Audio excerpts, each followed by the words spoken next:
오늘 본문은 바울과 바나바가 비시디아 안디옥에 사는 유대인들이 박해를 피해서 동쪽으로 100km나 떨어진 이고니온으로 가서 복음을 전한 내용을 다루고 있습니다. 그런데 오늘 우리는 이 본문에서 두 부류의 그 열심 있는 사람들을 우리 만나게 됩니다. 그 첫째는 바울과 바나바입니다. 그들의 열심은 당연히 복음에 있죠. 어떻게 해서든 이방 지역에 예수 그리스도의 복음을 전하고 또 그 복음을 전할 때에 자신들의 목숨을 내놓는 그런 각오와 열정을 가졌던 사람들입니다. 그리고 이들의 복음을 반대하고 대적했던 이고니온 지역에 사는 사람들, 유대인들의 열심입니다. 이 유대인들의 열심은 한마디로 유대교에 대한 열심이라고 말할 수 있는데요. 그들은 철저한 유대교의 신앙에 뿌리를 받고 있는 자들입니다. 그래서 유대교와 그들의 신앙을 조금이라도 건드리면 가만히 있지 않는 아주 고집스러운 성향의 사람들이라고 할 수 있습니다. 그런데 이런 이유로 저들은 예수 그리스도를 인정하지 못했고 복음을 거스르며 지독하게도 바울과 바나바를 괴롭혔습니다. 그러면 먼저 유대인들이 열심히 어느 정도였는지를 살펴보도록 하겠습니다. 본문의 1절에서 알 수 있는 것은 바울과 바나바가 이고니온 지역의 어느 한 회당에 들어가서 예수 그리스도의 복음을 전한 그 사실이 있죠. 그들이 복음을 전했을 때 성령의 역사가 일어났습니다. 그 결과는 유대와 헬라의 허다한 무리가 예수님을 믿었다는 것입니다. 허다한 무리가 믿었다는 것은 좀 과장된 것처럼 들리는데, 왜냐하면 한 회당에서 복음을 전했는데 회당 안에 허다한 무리가 있을 리가 만무하기 때문입니다. 하지만 이 허다한이라는 말을 달리 유추하자면, 첫째는 비록 한 회당에 들어간 적은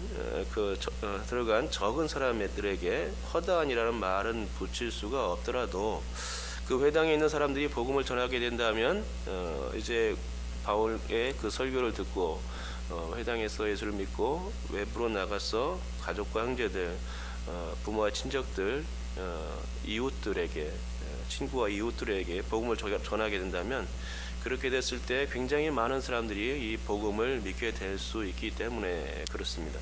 둘째로는 3절에 두 사도가 오래 있어에서 알 수 있듯이 바울과 바나바가 이 지역에서 오래 사역했기에 허다한 무리가 믿게 되는 일이 가능할 수 있는 것입니다.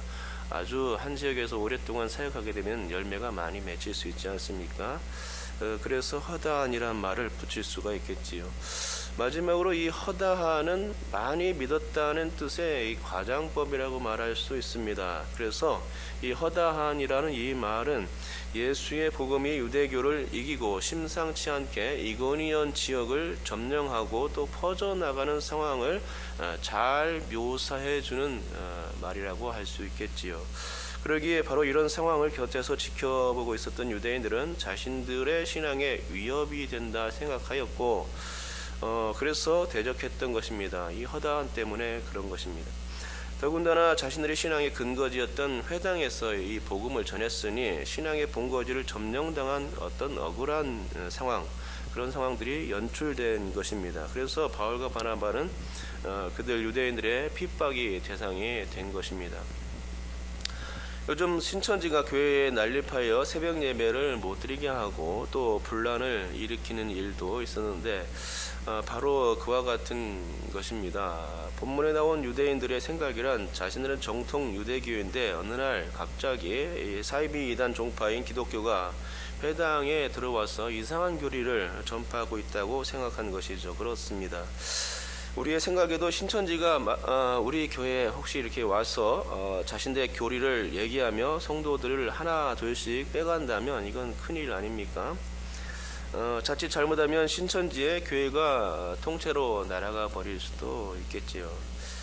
신천지에서 교회가 문을 닫고 대신에 신천지의 간판이 떡하니 올라가게 된다면 그로 인해서 기분 좋은 교인이 있을 리는 없습니다. 맞습니다. 유대인들의 생각이 바로 그런 거였습니다. 우리 나와바리를 너희들이 감히라고 생각하면서 복음을 전파하는 바울과 바나바를 핍박하기에 이른 것입니다. 그런데 이들의 복음 전파 방해 공작은 아주 집요했습니다. 그러면 그들의 그 방해 행위, 방해 공작이 무엇이었는지 함께 2절 말씀 한번 읽어보도록 하겠습니다. 2절 읽겠습니다. 시작. 그러나 순종하지 아니하는 유대인들이 이방인들의 마음을 선동하여 형제들에게 악감을 품게 하거늘. 아멘. 여기에서 할 수 있는 방해 공작은 선동과 악감을 품게 하는 일이었습니다. 자꾸만 분란을 일으켜서 어떤 그 소문에 의해서 복음을 전파하지 못하게 막는 일이죠. 여러분, 우리가 삶에서 부정을 전파하는 일이란 얼마나 쉽습니까? 그러나 긍정을 심어주는 일은 참 어렵습니다. 좋은 쪽으로 방향을 돌리고 그렇게 마음을 고쳐먹게 하는 일을 우리가 한다는 것은 상당히 어려운 일이죠. 보통 토양이 중요하다고 말하는데 토양이 좋지 않으면 식물이 잘 자랄 수 없듯이 사람들의 의식적인 토양도 마찬가지입니다. 토양이 잘못되어 있으면 그걸 회복하기란 쉽지 않습니다. 한번 교회에서 상처를 입고 나간 성도들이 다시금 회복된 믿음을 갖기란 상당히 어려운 것을 알지 않습니까? 한번 부정적인 생각이 심어지면 그 심어진 부정적인 생각을 떠나기 어려운 것입니다. 그런데 유대인들은 구원을 주는 복음에 대항하였고 그 복음을 받아들여야 할 또 구원받아야 할 저 순진한 사람들에게 이러한 부정을 퍼뜨렸던 것이죠. 구원받아야 할 대상에게 자꾸 부정을 퍼뜨리니 그 사람들이 한번 부정적인 생각이 들게 되면은 예수를 믿는 일이 상당히 힘들어지는 것입니다. 그러니 이 일이 작은 일입니까? 아닙니다. 일이 큰 일이고 또 악한 일입니다. 그것은 구원을 막는 일이었죠. 또 방해 공작의 집요한 그 두 번째는 3절에 나와 있습니다. 우리 함께 읽도록 하겠습니다. 읽습니다. 시작. 두 사도가 오래 있어 주를 힘입어 담대히 말하니 주께서 그들의 손으로 표적과 기사를 행하게 하여 주사 자기 은혜의 말씀을 증언하시니, 이 말씀에 있다기보다는 이 말씀으로 인해서 이 말씀을 부정하면서 나아갔던 유대인들의 그 행동을 생각할 수 있습니다. 즉 복음을 증거할 때 표적과 기사가 많이 나타났는데 여기서 이제 먼저 표적과 기사를 먼저 얘기하면요. 표적은 세메이온으로서 예수 그리스도가 메시아인 것을 알려주는, 나타내주는 그런 사인입니다. 그리고 기사라는 것은 어떤 거냐면 자연계 안에서는 결코 일어날 수 없는 어떤 초자연적인 현상들, 이런 것들을 가리키는데요. 사실 그래서 표적은 어떤 기적에 대하여 그 목표, 기적이 일어남으로써 그 목표에 더 관심이 있습니다. 기사는 그런 목표에 이를 수 있도록 사람들을 놀래키는 어떤 현상적인 것에 더 관심이 있습니다. 그리고 이런 표적과 기사는 선교 지역에서 많이 일어나죠. 그런 현상인데 어떤 복음의 불모지를 복음할 때에 주께서 이런 표적과 기사를 일으켜 주시고, 그래서 강력한 구원의 그리고 구원과 은총의 그런 이 표적과 기사가 강력한 주님의 구원과 은총의 표지라고 할 수 있다는 것입니다. 그런데 이런 강력한 구원과 은총의 표지, 초대가 표적과 기사로 나타났음에도 불구하고 이것을 애써 부정하며 거부하며 오히려 역설적으로 행동에 나섰던 자들이 바로 이고니온 지역에 사는 유대인들이었다는 것입니다. 사람이 한번 강팍해지면 그것을 부드럽게 풀기란 참으로 어려운 일인데 이고니온의 유대인들이 그러했습니다. 한번 바울과 바나바를 대적하려고 드니까 표적과 기사 같은 이런 놀라운 현상들이 일어났음에도 불구하고 그런 현상들을 아예 부정하려고 하고 애써 피하려고 들더라는 것이죠. 그래서 그들은 하나님의 은총의 초대를 거부한 채 계속해서 집요하게 바울과 바나바를 괴롭혔습니다. 이제 마지막 세 번째로 그들은 살기가 등등하여 안 믿는 이방인들을 선동하고 그 지역의 관리들까지 동원하면서 힘으로 또는 권력으로 그 바울과 바나바를 죽이려는 그 살인을 하려는 그럼으로써 돌멩이의 힘으로 바울과 바나바의 선교를 멈추게 했던 것을 보게 됩니다. 그런데 가만히 보면 이 이고니온의 유대인들은 아마도 악바리들 중에 악바리들이었지 않은가라는 생각을 한번 해보게 됩니다. 제가 그렇게 말하는 이유는 바로 이 19절 때문에 그런 건데요. 우리 한번 19절 말씀을 함께 읽도록 하겠습니다. 읽습니다. 시작. 유대인들이 안디옥과 이고니온에서 와서 무리를 충동하니 그들이 돌로 바울을 쳐서 죽은 줄로 알고 시외로 끌어내치니라. 돌을 쳐가지고 바울과 바나바를 거의 죽음에 이르게 했다는 것이죠. 바울과 바나바는 사실 6절 말씀에 나와 있듯이 이고니온에서의 그 박해 때문에 이를 피해서 루스드라와 더베로 아주 멀리 피시내에 있던 그런 상황이었습니다. 피시내에 있어서 그곳에서 더베와 루스드라에서 복음을 전하고 있던 상황이었죠. 그런데 19절에 의하면 그렇게 먼 지역에 이제 옮겨가서 복음을 전하고 있는 그 바울 일행을 누가 찾아왔다고 말합니까? 이고니온 지역에 사는 유대인들이 끝까지 찾아왔다고 하는 것이죠. 그래서 그 이고니온 지역에 사는 유대인들이 더베와 루스드라에 있는 사람들을 충동하여서 돌을 들어 이 바울과 바나바를 쳤던 것입니다. 그러고 보면 이 사실을 통해서 우리가 알 수 있는 것은 사람이 얼마나 집요하며 또 특히 유대인들이 얼마나 끈질긴 존재들인지를 알게 됩니다. 하지만 그럼에도 불구하고 이 바울과 바나바는 복음 전하는 일을 멈추지 않았습니다. 그들은 가는 곳마다 복음의 적대자들을 만나고 지나치는 곳마다 목숨의 위협을 느꼈습니다. 하지만 그들은 복음을 위해서라면 눈 하나 깜짝하지 않았죠. 참으로 복음에 대한 열정이 대단했음을 이 두 분을 통해서 발견하지 않을 수 없게 됩니다. 그러면 이 두 사람이 얼마나 대단한 열정을 가지고 복음을 전했는지 몇 가지 사실을 통해서 살펴보도록 하겠습니다. 먼저 이제 그들은 핍박을 각오하는 마음으로 이 복음을 전했습니다. 그 마태복음 5장 10절에 의하면 이런 말씀이 있죠. 의를 위하여 박해를 받은 자는 복이 있나니 천국이 그들의 것임이라. 또한 5장 11절과 12절 말씀에는 나로 말미암아 너희를 욕하고 박해하고 거짓으로 너희를 거슬러 모든 악한 말을 할 때에는 너희에게 복이 있나니 기뻐하고 즐거워하라. 하늘에서 너희의 상이 큼이라. 너희 전에 있던 선지자들도 이같이 박해하였느니라. 기독교인들은 그 순교를 할 각오가 되어 있기 때문에 박해도 두렵지 않습니다. 이것이 이런 그 박해를 두려워하지 않는 그런 마음이 이 바로 바울과 바나바에게 있었던 것이죠. 여러분, 박해와 그 핍박 가운데서도 이걸 견디고 주의 복음을 전하게 된다면 그들에게는 반드시 상이 있습니다. 하나님께서는 반드시 그들에게 상급을 허락해 주시죠. 예수님은 그것을 마태복음 산상수훈에서 가르쳐 주신 것입니다. 그런데 바울과 바나바는 이런 상을 받기에 너무나 충분했다는 것입니다. 그들은 박해나 핍박을 전혀 두려워하지 않았습니다. 그래서 이 박해의 상황, 이 핍박의 상황에서 그들은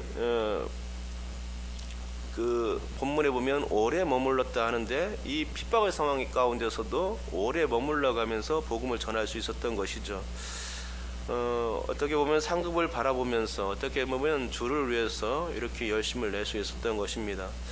이방인들을 유대인들이 선동하고 형제들에게 아까움을 품게 하는 그런 상황 가운데서 어찌되었든 주 예수의 복음을 전파하기 위해서 그들은 일부러 핍박을 선택했고 대항했고 오래 머물면서 복음이 그 땅에 충만히 뿌리박게 되기를 염원하고 바라며 열정 있게 전했던 것을 알게 됩니다.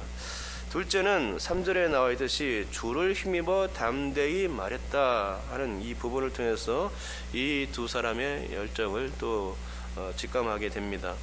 여기서 주를 힘입어는 다르게 번역될 수도 있는데 그것은 주께 대하여 혹은 주에 관하여라고 번역될 수 있습니다.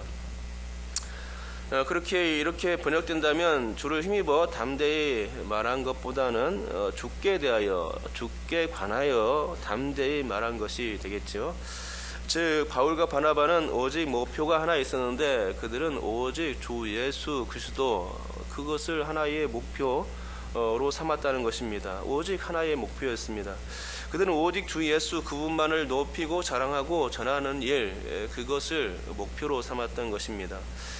다른 건 없었습니다. 오직 예수 이름만 붙들면 힘이 났고 담대해졌으며 또 모든 고난과 역경과 핍박과 박해까지도 견디며 참으며 인내할 수 있었던 것을 볼 수 있습니다. 마지막으로 세 번째로는 도우시는 주님의 은혜 때문에 더욱더 힘을 낼 수 있었다는 것이죠. 우리 다 같이 3절 말씀을 한 번 더 읽도록 하겠습니다. 읽습니다. 시작. 두 사도가 오래 있어 주를 힘입어 담대히 말하니 주께서 그들의 손으로 표적과 기사를 행하게 하여 주사 자기 은혜의 말씀을 증언하시니. 아멘. 이 말씀에 보면 표적과 기사를 일으킨 분이 계십니다. 바로 주님 예수 그리스도이십니다. 주께서는 사도들의 손을 붙들어 주셨던 것이죠. 핍박과 이런 박해의 상황 가운데서 가만히 있지를 않으셨습니다. 주님께서는 우리를 도우시는 이죠. 그런데 특히 목숨을 걸고 복음을 전하는 상황 가운데서 도우십니다. 주께서 그렇게 붙들어 주시니 사도의 손에서 그 표적과 기사가 나갈 수 있었던 것입니다. 그리고 이렇듯 표적과 기사가 일어나자 주의 은혜의 말씀 곧 복음이 믿지 않던 자들에게 주입될 수 있었던 것을 보게 됩니다. 그러니까 이 말은 표적과 기사를 통해서 주의 은혜의 말씀이 더욱 확증되었음을 알려주는 것이죠. 지금까지 저는 이고니온에 사는 유대인들의 복음 박해의 그런 열심과 또 이고니온에서 전했던 바울과 바나바의 복음 전파의 열심을 대조해 가면서 설명드렸습니다. 그런데 우리는 이 중에 어떤 열심을 추구해야 하는가를 벌써 여러분께서 마음속으로 다짐했을 줄 압니다. 살펴본 것처럼 우리가 복음을 세상에 전파하려고 하면 어떻습니까? 사탄은 가만히 있지를 않습니다. 대적자, 박해자들을 일으켜서 세워서 방해합니다. 어떤 때는 끝까지 회방하고 또 어떤 때는 목숨을 빼앗으려고 합니다. 하지만 이런 때에 우리는 두려워하지 않게 됩니다. 왜냐하면 우리의 복음 전파를 기쁘게 받으시는 주님이 함께 하시고 그 박해의 상황 가운데서 도우시는 주님이 계시기 때문입니다. 그래서 우리는 바로 그 주님을 힘입어서 혹은 오직 주님만을 담대히 전파할 수가 있고 또 온갖 박해와 핍박과 고난과 죽음까지라도 이기고 견뎌낼 수 있게 됩니다. 그래서 복음을 박해하는 자들에게는 아무런 유익이 없을지라도 복음을 전하는 자들에게는 반드시 영원한 상급이 주어지게 되는 것입니다. 마태복음 5장 10절부터 12절까지의 그 복을 우리에게 허락하여 주시는 거죠.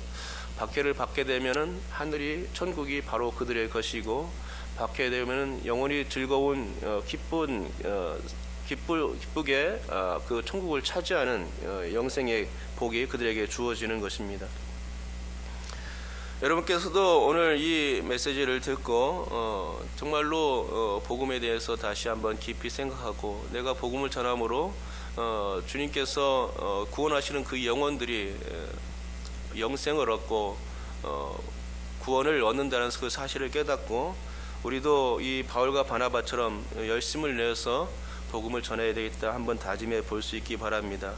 그렇게 하시면 분명히 주님께서는 우리를 통해서 축복해 주시고 우리를 통해서 다른 사람들이 안 믿는 영혼들이 죽어가는 그 영혼들이 예수를 믿게 되어 구원을 받을 수 있게 되고 또 우리는 그렇게 함으로써 하나님께서 우리에게 복을 주시고 영원한 상급을 허락해 주신다는 사실입니다. 이런 복을 여러분께서 복음을 전함으로 누릴 수 있기를 주님의 이름으로 축복합니다. 기도하겠습니다.